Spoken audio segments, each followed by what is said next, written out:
क्या leader of opposition Rahul Gandhi ने कानून तोड़ दिया है? क्या उन पर ऑफिशियल सीक्रेट्स एक्ट लग सकता है और कोई कंट्रोवर्सी उन्हें जेल तक ले जा सकती है? इन्हीं सवालों के बीच एक तरफ पब्लिशर है जो कह रहे हैं कि बुक अभी तक पब्लिश ही नहीं हुई है, दूसरी तरफ दिल्ली पुलिस लीक्ड पीडीएफ पर एफआईआर दर्ज कर रही है। इस पॉलिटिकल स्टॉर्म के बीच सच क्या है और क्या रिटोरिक है? क्या पार्लियामेंट के अंदर बोले गए शब्द के लिए एक एमपी को क्रिमिनली प्रोसिक्यूट किया जा सकता है या फिर कॉन्स्टिट्यूशन उन्हें पूरी तरह प्रोटेक्ट करता है? ये सिर्फ एक पॉलिटिकल हंगामा नहीं बल्कि एक सीरियस लीगल टेस्ट है, जहां सवाल ये नहीं है कि कौन ज्यादा शोर से बोल रहा है, बल्कि ये है कि कानून असली में क्या कहता है। Hello law lovers and justice seekers, welcome to law Chakra. हम आपके लिए लेकर आए हैं कुछ बहुत ही exclusive. Introducing law Chakra prime membership, जो आपको देगा exclusive access like never before. बनिए लॉ चक्रा की प्राइम मेंबर और अनलॉक कीजिए full potential of legal knowledge. अभी ज्वाइन कीजिए। जनरल रिटायर्ड मनोज मुकुंद नरवाने की unreleased memorial 4 stars of destiny पर पार्लियामेंट के अंदर हुआ कन्फ्रंटेशन सिर्फ एक प्रोसीजरल इंटरप्शन नहीं था, बल्कि एक ऐसा एपिसोड बन गया जहां constitutional privilege, copyright law, national security और पॉलिटिकल अकाउंटेबिलिटी एक ही मूवमेंट में कोलाइड कर गए।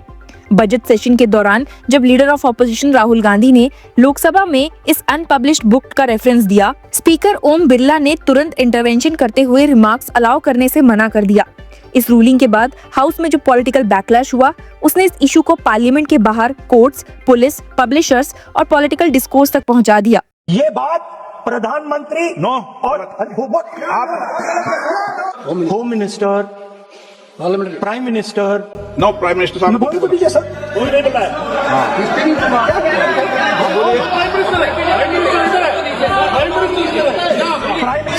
सर आप एक काम करिए, आप मुझे बता दीजिए क्या कहना है मुझे। एक मिनट बेटा, आप इस पूरे इशू में राहुल गांधी का कहना है, there is a tweet in which the former army chief wrote, hello friends, my book is available now. Either General Narawane is lying or Penguin is lying. I don't think the former army chief will lie. Do you think this is a conspiracy? The link is from Amazon.eu. Penguin is saying something. They're saying the book is not being published. Right? The book is available on Amazon. General Narawane has tweeted, as I just read to you, that please buy my book. And I think he tweeted that in 2013, if I'm not mistaken. 23. Sorry, 2023. So Narawane ji, who's the army chief, who I believe, over Penguin. Do you believe Penguin over Narawane ji? इसके जवाब में treasury benches ने ये argue किया है कि unpublished military material को parliament के फ्लोर पर लाना नेशनल सिक्योरिटी के लिए खतरनाक प्रेसिडेंट सेट करता है। इसी डिस्टिंक्शन के चलते दिल्ली पुलिस ने एफआईआर भी रजिस्टर कर ली है। पुलिस का कहना था कि सोशल मीडिया और ऑनलाइन प्लेटफॉर्म्स पर एक प्री प्रिंट पीडीएफ सर्कुलेट हो रहा है, जबकि बुक मिनिस्ट्री ऑफ डिफेंस के रिव्यू के अंडर है। एक सीनियर पुलिस ऑफिशियल ने कहा, upon verification it was found that a PDF copy of typeset book with the same title is available on certain websites. ये इन्वेस्टिगेशन एमपीज के parliament के अंदर के स्टेटमेंट्स पर नहीं, बल्कि लीक्ड मैन्यूस्क्रिप्ट के सोर्स और अनऑथराइज्ड डिसेमिनेशन पर फोकस्ड है। पब्लिक डिस्कोर्स में बार बार ऑफिशियल सीक्रेट्स एक्ट का रेफरेंस दिया जा रहा है, लेकिन लीगली इस एक्ट का एप्लीकेशन ऑटोमेटिक नहीं होता। सिर्फ इस वजह से कि कोई बुक अनपब्लिश्ड है, ऑफिशियल सीक्रेट्स एक्ट इन्वोक नहीं हो जाता। प्रोसिक्यूशन को ये प्रूव करना होता है कि जो इन्फॉर्मेशन डिस्क्लोज हुई है वो ऑफिशियली क्लासिफाइड थी, डिस्क्लोजर लीगली प्रोहिबिटेड था और उसे नेशनल सिक्योरिटी या स्टेट इंटरेस्ट को एक्चुअल या पोटेंशियल हार्म हुआ। अगर इन्वेस्टिगेशन से ये एस्टैब्लिश होता है कि मैन्यूस्क्रिप्ट में क्लासिफाइड मिलिट्री असेसमेंट्स थे और किसी ऑथराइज्ड चैनल से बाहर लीक हुए, तब जो भी सोर्स या कॉन्ड्यूट निकलेगा उस पर ऑफिशियल सीक्रेट्स एक्ट के तहत सीरियस चार्जेस लग सकते हैं। तो क्या राहुल गांधी पर ये एक्ट लग सकता है? इस पूरी कंट्रोवर्सी को समझने के लिए सबसे पहले पार्लियामेंट्री प्रिविलेज के कॉन्स्टिट्यूशनल फ्रेमवर्क को समझना जरूरी है। Article 1052 of the constitution MPs को ये इम्यूनिटी देता है कि पार्लियामेंट के अंदर बोले गए शब्दों के लिए उनके खिलाफ कोई सिविल या क्रिमिनल प्रोसीडिंग्स इनिशिएट नहीं की जा सकती। ये प्रिविलेज एब्सोल्यूट है और इसका ऑब्जेक्टिव ये इंश्योर करना है कि इलेक्टेड रिप्रेजेंटेटिव्स बिना किसी लीगल फेयर के सेंसिटिव, कंट्रोवर्शियल और अनकंफर्टेबल इश्यूज पर बात कर सके। इसी वजह से सुप्रीम कोर्ट ने बार बार कहा कि पार्लियामेंट्री स्पीच आर्टिकल 19(1)(a) के एम्बिट से भी ज्यादा वाइड प्रोटेक्शन एंजॉय करती है। लॉ इस बात को रिकॉग्नाइज करता है कि पार्लियामेंट एक एक्स्ट्राऑर्डिनरी कॉन्स्टिट्यूशनल स्पेस है, जहां फ्री स्पीच डेमोक्रेसी की फंक्शनिंग के लिए नॉन नेगोशिएबल है। लेकिन इसका मतलब ये नहीं है कि पार्लियामेंट के अंदर बोले गए हर शब्द का कोई कॉन्सिक्वेंस ही नहीं होता। जुडिशियल इम्यूनिटी के साथ साथ पार्लियामेंट्री डिसिप्लिन पैरेलल में ऑपरेट करता है। स्पीकर या चेयरमैन के पास ये अथॉरिटी होती है कि वो अनपब्लिश्ड मटेरियल से कोर्ट्स डिसअलाउ करे। रिमार्क्स को एक्सपंज करे या अगर हाउस के रूल्स वायलेट होते हैं तो मेंबर के खिलाफ सस्पेंशन जैसे स्टेप्स लें। ये एक्शंस प्यूनिटिव नहीं बल्कि प्रोसीजरल होते हैं और इनका पर्पस हाउस के डेकोरम और रूल्स को मेंटेन करना होता है। इस कंट्रोवर्सी में पेंगुइन रैंडम हाउस का स्टेटमेंट एक लीगल टर्निंग पॉइंट बनकर आया।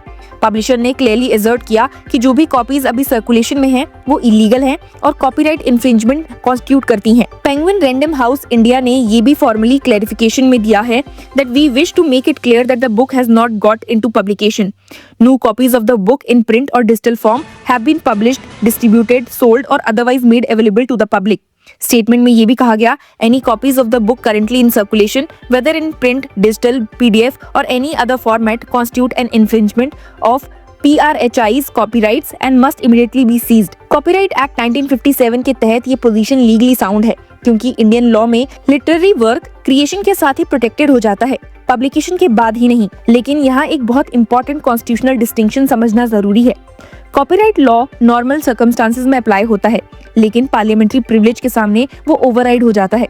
अगर अनपब्लिश्ड बुक का कोई एग्जर्प्ट पार्लियामेंट के अंदर कोट किया जाता है तो कॉपीराइट इन्फ्रिंजमेंट के लिए एमपी के खिलाफ कोई केस मेंटेन नहीं हो सकता। लेकिन अगर वही अनपब्लिश्ड पीडीएफ पार्लियामेंट के बाहर सर्कुलेट होता है, जैसे कि व्हाट्सएप, टेलीग्राम, वेबसाइट्स या ईमेल के थ्रू, तो प्रिविलेज का शील्ड हट जाता है और क्रिमिनल लायबिलिटी अराइज हो सकती है। राहुल गांधी के statement that either general Naravane is lying और पेंगुइन इज लाइंग को लीगल नहीं बल्कि पॉलिटिकल स्पीच की कैटेगरी में देखा जाता है। पार्लियामेंट के फ्लोर पर ऐसे एजर्शन कॉन्स्टिट्यूशनली प्रोटेक्टेड होते हैं, चाहे वो किसी भी इंस्टीट्यूशनल क्रेडिबिलिटी पर सवाल क्यों न उठाते हों। जनरल नरवाने के 2023 के ट्वीट को भी सर्कुलेट होते हुए देखा गया, जिसमें कहा गया है माई बुक इज अवेलेबल। इस पूरे एपिसोड का एक और डायमेंशन स्पीकर के रोल को लेकर है। ऑपोजिशन पार्टीज ने स्पीकर ओम बिरला पर बायस का एलिगेशन लगाया और नो कॉन्फिडेंस नोटिस तक इशू कर दिया। पार्लियामेंट्री जूरिस्प्रूडेंस ये कहता है कि स्पीकर के प्रोसीजरल रूलिंग लार्जली हाउस के इंटरनल मैटर्स होते हैं, जिसमें कोर्ट्स नॉर्मली इंटरफेयर नहीं करते। अनपब्लिश्ड मटेरियल से कोर्ट्स डिसअलाउ करना हाउस के रूल्स के एम्बिट में आता है, चाहे उस पर पॉलिटिकल डिसएग्रीमेंट ही क्यों ना हो। अगर इस कंट्रोवर्सी को प्योरली लीगल लेंस से देखा जाए तो पिक्चर काफी कॉम्प्लिकेटेड है। पार्लियामेंट के अंदर अनपब्लिश्ड बुक या मटेरियल को कोट करना क्रिमिनल ऑफेंस नहीं है और इसी के लिए जेल या एफआईआर का कोई डायरेक्ट लीगल बेसिस नहीं बनता। कॉन्स्टिट्यूशनली और लीगली थोड़ा प्रॉब्लमेटिक हो सकता है। पब्लिशर अपनी लीगल पोजीशन प्रोटेक्ट कर रहे हैं, पुलिस अपना स्टैट्यूटरी ड्यूटी निभा रही है और पार्लियामेंट अपनी डिग्निटी और प्रोसीजर को लेकर एसर्टिव है।